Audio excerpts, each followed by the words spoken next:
रामायण के 5 बड़े झूठ जानना बहुत जरूरी है। नंबर 1, रामायण का पहला झूठ यह है कि यह एक काल्पनिक ग्रंथ है। बहुत से लोग इसी बात पर विचार करते रहते हैं कि क्या रामायण सचमुच हुई थी? क्या वानरों की सेना वास्तव में राक्षसों से युद्ध कर पाती थी? ऐसे लोग जो कहते हैं कि रामायण काल्पनिक है और हम उन घटनाओं पर विश्वास नहीं करते। देखिए, कोई भी ग्रंथ, फिर चाहे वो रामायण हो या महाभारत, इनका उद्देश्य लोगों को एक सही जिंदगी जीने के लिए प्रेरित करना होता है। रामायण में वर्णित घटनाएं कहाँ, कब और कैसे हुई थी, ये सोचना बंद कीजिए। हमने बस ये देखना है कि हमने राम जी के जीवन से क्या सीखा। बहुत कुछ है जो राम जी का चरित्र हमें सिखाता है।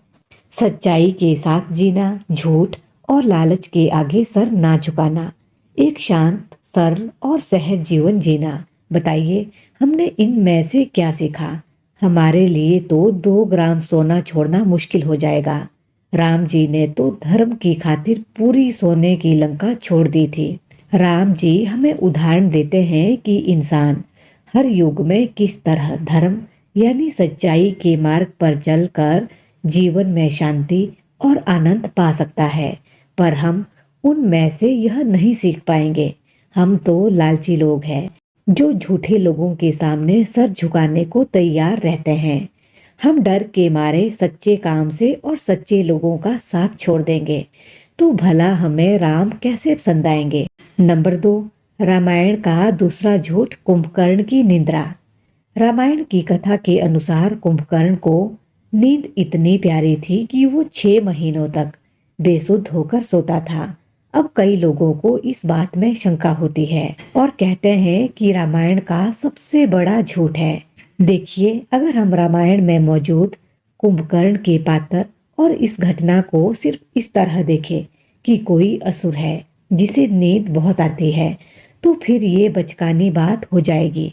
क्योंकि ये बात तो सभी जानते हैं कि ऐसा करना एक इंसान के लिए संभव नहीं है। तो फिर प्रश्न आता है कि रामायण में कुंभकर्ण नामक पात्र से हम क्या सीख सकते हैं? रामायण में कुंभकर्ण नामक यह पात्र हमें हमारी बेहोशी और तामसिक जीवन का संदेश देता है। कुंभकर्ण तो आंख बंद करके सोया हुआ था 6 महीने, पर हम ऐसे लोग हैं जो 12 महीने आंख खोलकर भी सोए रहते हैं, ये जानते हुए भी कि दुनिया में लगातार झूठ का बोलबाला चल रहा है। पापी और दुराचारी लोग दुनिया को अपने फायदे के कारण खा जाना चाहते हैं, बेजुबानों की हत्या कर रहे हैं, निर्दोष लोगों का शोषण कर रहे हैं। हम तब भी दुनिया के लिए, अपने समाज के लिए कोई बेहतर काम करने का निर्णय नहीं लेते, जो दर्शाता है कि आंख खोलकर भी हमारी आंखें बंद है। हमें गलत बात को स्वीकार करने की आदत लग चुकी है। नंबर 3, पुष्पक विमान का आज भी मौजूद होना। कई लोग यह दावा करते हैं कि जिस पुष्पक विमान में बैठकर रावण ने सीता माता का अपहरण किया था, वो पुष्पक विमान आज भी उपलब्ध है। या फिर जिन हवाई जहाजों में आज हम बैठते हैं, हमारी संस्कृति में तो ऐसे विमान की खोज तो हजारों वर्ष पहले हो गई।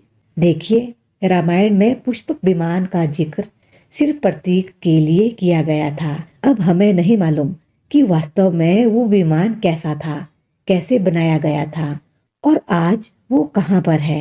पर यदि आप इस बात का उल्टा अर्थ करें और कहे कि पुष्पक विमान यानी हवाई जहाज हमारी देन है, तो इसे न सिर्फ आपको झूठ साबित किया जा सकता है, बल्कि इसे धर्म ग्रंथ का अपमान होगा। रामायण हमें क्या सिखाना चाह रही है और हम किस चीज को पकड़कर बैठे हैं? नंबर 4, हनुमान जी का हवा में उड़ना। कई लोग कहते हैं कि रामायण में हनुमान जी के किरदार को बढ़ा चढ़ाकर पेश किया गया है। उनका द्रोणागिरी पर्वत उठाना, जड़ी बूटी लाना, प्रभु श्री राम और माता सीता की भक्ति का प्रमाण सीना फाड़कर देना इत्यादि, ये सभी बातें वास्तव में संभव नहीं है। पर हम ये भूल जाते हैं कि हनुमान जी हमें क्या संदेश देना चाहते हैं।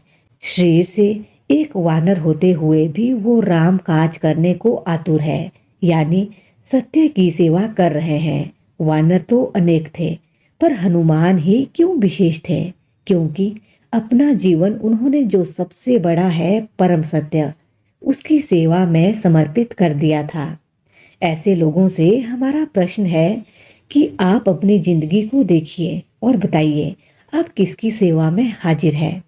क्या आप उन लोगों के सामने तो नहीं झुक रहे जो रावण की भांति इस दुनिया के लोगों पर छा जाना चाहते हैं, या फिर आप उन लोगों के साथ खड़े हैं जो सत्य की सेवा में है, यानी राम की भांति जो समाज और दुनिया के लिए अच्छा कर रहे हैं। नंबर 5, रामायण के सपूत आज भी होना। जब जब रामायण की घटना सत्यता पर प्रश्न खड़े किए जाते हैं, तो राम सेतु का मुद्दा हो या फिर लंका में हनुमान जी के बड़े बड़े पैरों के निशान हो या रावण के महलों की बात हो, ये बातें खूब मीडिया में और लोगों के बीच चर्चा का विषय बन जाती है। देखो, राम जिस जगह से गुजरे थे वो जगह आज भी मौजूद है। हनुमान जी के पैरों की छाप देखो, आज भी श्रीलंका में मिल जाएगी। और ये गिलहरी के पीठ पर जो हाथों के निशान भी राम जी के हैं। अरे भाई, अगर हम वाकई मानते हैं कि राम है तो साबित करना बंद कर दीजिए। राम जी जो हमें सिखाकर गए हैं उसे अपने जीवन में उतार लीजिए। आपको प्रूफ देने की कोई जरूरत नहीं। आप बस एक सच्चा जीवन जिए, कोई सार्थक कर्म करे, इससे ही हमारा कल्याण हो जाएगा। तो ये थी कुछ बातें, और ऐसी ही अच्छी अच्छी और सकारात्मक बातें सुनने के लिए हमसे जुड़े रहे। धन्यवाद। जय हिंद, जय भारत।